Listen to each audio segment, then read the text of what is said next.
Please do subscribe to Prajabheri News Channel.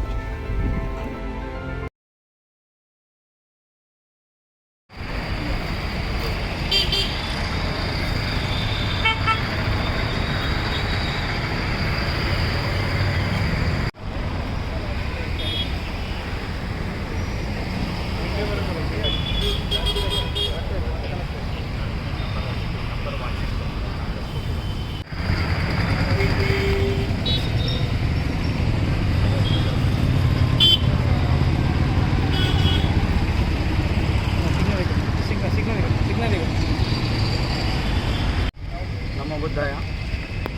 Mahabodhi Mahavihar విముక్తి ఉద్యమంలో భాగంగా పూజ్య బంతే బుద్ధఘోష్ గారి ఆధ్వర్యంలో ఈ ధర్నా నిర్వహించడం జరుగుతుంది.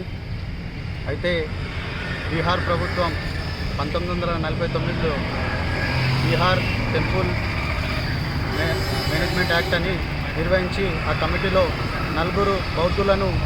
నలుగురు బౌద్ధేతరులను పెట్టి మళ్ళీ ఏదైతే డిస్ట్రిక్ట్ మెజిస్ట్రేట్ ఉంటారో వారిని కూడా బౌద్ధులు కాని వారిని నియమించి, అంటే ఆ కమిటీలో ఎప్పటికీ బౌద్ధులను మెజారిటీ ఇవ్వకుండా ఉండాలనే నియమం కూడా పెట్టి ఆ యాక్ట్లో అక్కడ ఆ యాక్ట్ని పాస్ చేయడం జరిగింది.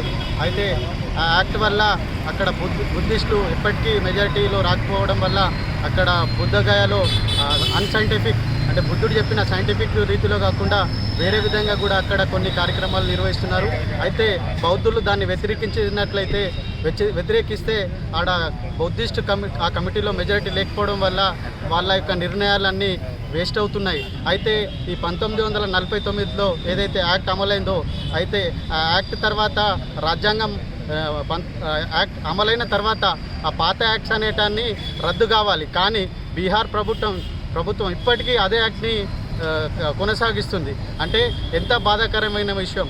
ఆ బౌద్ధుల ఏదైతే కమిటీలో ఇతర మతస్థులను తొలగించి ఆ ఉన్న కమిటీలో అందరినీ బౌద్ధుల్ని నియమించి కేవలం బౌద్ధులకే పరిమితం చేయాలని కోరుకుంటూ ఆ యాక్ట్ని ఎత్తివేయాలి. మహాబోధి మహావిహార్ విముక్తి చేసి బౌద్ధులకు అప్పచెప్పాలని ఈ మా ముఖ్యమైన డిమాండ్. గౌతమ బుద్ధుడు జ్ఞానోదయం కలిగిన స్థలమే ఈ స్థలం, మహాబోధి స్థలం. అటువంటి స్థలాన్ని బ్రాహ్మణత్వాన్ని పెంచి పోషించడానికి కొంతమంది పండితులు దాన్ని కబ్జా చేసేసి దాంట్లో శివలింగాలను ఇంకా కొన్ని దేవతలను నిలుపుకొని బౌద్ధం యొక్క ఆనవాళ్ళు లేకుండా చేయాలనే ఒక దృక్పథంతో వాళ్ళు నిర్వహిస్తున్నారు. ఇది ఇప్పటిదే కాదు, ఇది కొన్ని వందల సంవత్సరాల నుంచి ఇదే తంతు జరుగుతున్నారు.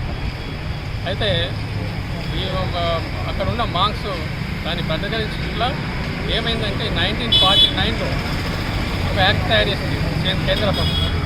ఆ చట్టం ప్రకారం ఏంటంటే బుద్ధిస్ట్ మాంకులను తర్వాత బ్రాహ్మణ పండితులను ఇద్దరిని కూడా దాంట్లో సభ్యులుగా చేర్చి దాని చైర్మన్ మాత్రము మళ్ళా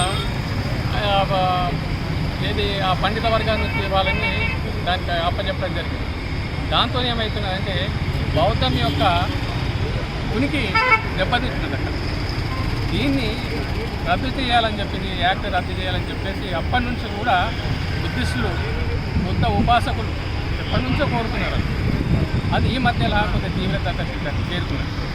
అయితే దేశమంతా 10 రోజులు ఈ ఉద్యమాన్ని చేపట్టారు. దానికి అందరూ కూడా సహకరించాలి. ఆ చట్టాన్ని రద్దు చేయాలి. చట్టాన్ని రద్దు చేసేసి దాంట్లో వీళ్ళకు బుద్ధిస్టులకు బౌద్ధులకు అప్పచెప్పాలని చెప్పేసి మేము డిమాండ్ చేస్తాం.